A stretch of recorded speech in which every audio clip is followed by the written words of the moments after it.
तो जैसे आपने कहा था कि हर चीज़ आपकी, कैसे आप अपने आप से बात करते हो, सेल्फ टॉक Yes. आपका कैसा है। तो लॉर्ड ऑफ, मैं अगर कहूँ like the adolescent age, everyone is on their phone. सभी लोग अपने डिवाइसेस के साथ प्रेम में हैं हर जगह। वो कोई भी एज ग्रुप क्यों ना हो, मैं तो अडोलेसेंट की बात कर रही हूँ, मैं नहीं, तो हमारे हर एक age एज के ग्रुप क्यों ना हो अटैच्ड हैं। तो कैसे, because addiction is, this is a very generic question नहीं हो सकता, क्योंकि एडिक्शन का एकमात्र उपाय सभी के लिए नहीं है। और एडिक्टेड मत रहना, मतलब यही होगा एक answer, but that's not the only way. How does a person, because how does one get out of this addiction? Because at a young age, why am I coming to this question is, kids have forgotten, भूल गए हैं कि हमारे पास जो playground है, किताबें हैं, कुछ नहीं पता। किताबें हैं, वो भूल चुके हैं। There is only a TV और अ फोन। एक तो मैं ये कहूँगी कि हमने जो भी रिसर्च की है इस पर काफ़ी रिसर्च की है, फ़ोन यूजेज और सोशल मीडिया। इसका ग्राफ ना बिल्कुल ऐसे डोज रिस्पॉन्स रिलेशनशिप की तरह जाता है। जितने घंटे सोशल मीडिया के बढ़ते हैं, फ़ोन यूजेज के बढ़ते हैं, उतने चांसेस ऑफ डिप्रेशन, एंजाइटी 11 गुना 6 गुना बढ़ जाता है। Anxiety, depression, insomnia. तो मेंटल हेल्थ का डायरेक्ट कनेक्शन है फ़ोन यूजेज से और सोशल मीडिया से। ये तो रिसर्च कहता है, हमारा ही सिर्फ नहीं, बहुत सारा रिसर्च इस पे किया है। तो आप 2 से 3 घंटा जो यूज़ करते हैं वर्सेस जो 6 घंटे से ज़्यादा यूज़ करते हैं, उनके 10-11 गुना ज़्यादा पॉसिबिलिटी बढ़ जाती है उनकी डिप्रेशन होने की, एंजाइटी होने की, इंसोम्निया होने की। तो पहले तो इसके ऑलरेडी साइड इफ़ेक्ट्स हैं ही। दूसरा कि ये एडिक्शन, जैसे आपने कहा कि माँ बाप को भी है, बच्चों को भी। अभी माँ बाप को बच्चों को ठीक करना है, पर माँ बाप खुद फ़ोन लेके बैठे होते हैं। तो पहले तो एज अ कम्युनिटी कलेक्टिवली हमें समझना है कि ये एक सोसाइटल प्रॉब्लम है। आप अपने बच्चे को नहीं कह सकते कि तुम मत यूज़ करो जब उसके सारे दोस्त यूज़ कर रहे हैं, क्योंकि उसको फिर अलग प्रॉब्लम्स हो जाएंगे। उसको आइसोलेशन होगा, बुलिंग होगा, उसको लगेगा कि, तो फिर वो अलग अलग तरीक़ों से फिट इन करने की कोशिश करे। तो ये तो उपाय ही नहीं। एज अ कम्युनिटी सोसाइटल तौर पे हमें इसको एड्रेस करना ही पड़ेगा।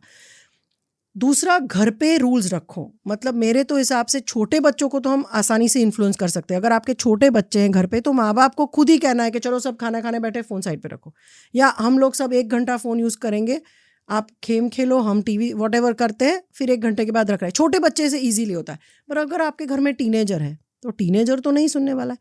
तो आपको पहले उसको एजुकेट करना है। इसके क्या, ये रिसर्च शेयर करो। वो आपको एडमिट नहीं करेंगे कि हमें पता है, बट वो सब पढ़ते हैं। आजकल की जेन जी हमारे और आपसे बहुत ज़्यादा गुना इन्फॉर्मेशन देखती हैं।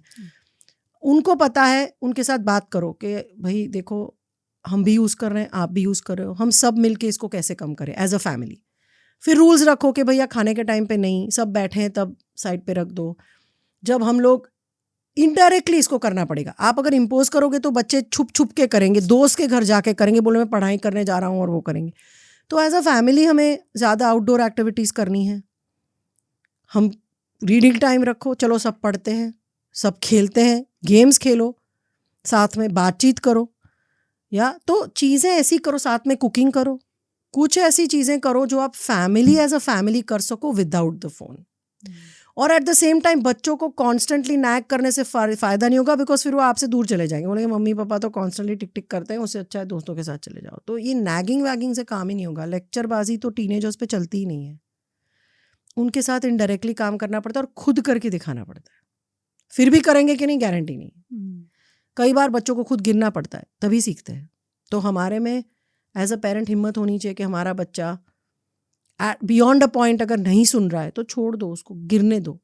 एक बार फेल हो जाएगा, फिर पूछो उसको। ये मत बोलो कि मैं तो कह रही थी कि तुम फेल ही हो गए। क्यों भाई? तुम्हारे हिसाब से कहाँ तुम गलत हुए? तुम्हारे हिसाब से कहाँ प्रॉब्लम हुआ? अगली बार ना फेल हो उसके लिए तुमने क्या सोचा है?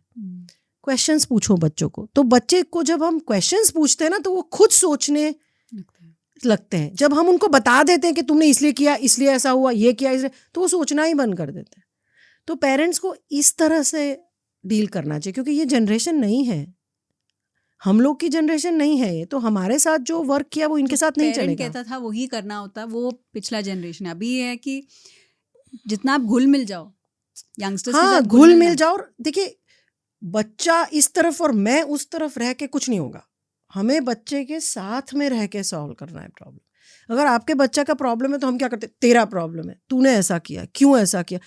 द चाइल्ड फील्स कि वी आर ऑपोजिट।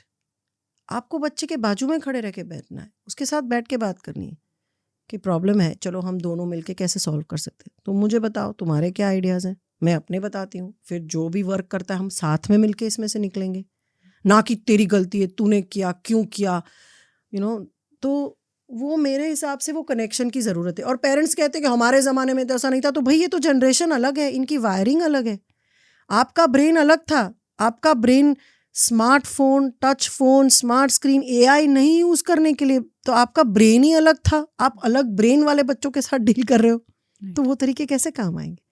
ये तो ऐसी बात हुई कि भाई मैं वो लैंडलाइन फ़ोन यूज़ करता था ऐसे घुमाने वाला, अभी वही से मैं स्मार्टफोन यूज़ करूँगा तो कैसे होगा, नहीं चलेगा, प्रोग्राम ही अलग चाहिए। सो पेरेंटिंग एक पूरा एक सब्जेक्ट है, एक जर्नी है। और पहले की तरह ऐसा नहीं होता कि बच्चे ऐसे ही पल गए, लोग ऐसा कहते हैं कि अरे ऐसे ही पल जाते हैं बच्चे, ऐसे नहीं होता है, आजकल की चैलेंजेस अलग हैं बच्चों की। तो मैं नहीं कहती हूँ कि उसकी कोई स्कूल कॉलेज होनी चाहिए, बिकॉज हर बच्चा यूनिक है, हर फैमिली यूनिक है। आज मैं कभी भी किसी फैमिली को ये नहीं कहूँगी कि आप इसको ऐसे ही करो, ऐसे ही पढ़ाओ, ऐसा ही बोलो, पर गाइडलाइंस होती हैं ब्रॉडली, उसको तो फॉलो करना चाहिए। जैसे मैंने कहा कि बिना वायलेंस के, बिना मारे पीटे बच्चों को 100% डिसिप्लिन करा जा सकता है, जो हमारे समाज में लोग मानते ही नहीं है। उनको लगता है कि मार पीट के ही बच्चे बड़े होते हैं, अगर मारा पीटा नहीं तो खराब हो जाएंगे। Spare the rod and spoil the child, लातों के भूत बातों से नहीं मानते हैं। गुजराती में है कि भाई सोटी वागे चमचम, विद्या आवे घम घम, तो हर एक लैंग्वेज में इसकी कहावत है। पर ये लोग ये नहीं देख रहे हैं कि आज न्यूरो साइंस क्या बताता है कि भैया हर रोज़ मारने पीटने से, डराने धमकाने से ब्रेन में क्या चेंजेस आते हैं बच्चों के, ये बच्चों का लॉन्ग टर्म क्या इफेक्ट पड़ता है। आज हमारे में वो समझ है, हमें समझना नहीं है। जितनी हमारी समझ बड़ी है उतना हमें उसको समझ के अपने में चेंज लाना है ना। हम अगर हम अभी भी बुलक कार्ट पे जाते हैं नहीं ना, हम स्मार्ट कार यूज़ करते हैं ना, उसमें सबको चेंज लाना है। पर जब हम कहते हैं कि न्यूरो साइंस है, ये ब्रेन स्टडीज़ हैं, इसमें ये बताते, बोलते अरे ये सब तो नहीं, ये सब नहीं, हमारा तो पुराना तरीका अच्छा है, बच्चों को मारो पीटो ठीक हो जाएंगे, ऐसे नहीं होता है।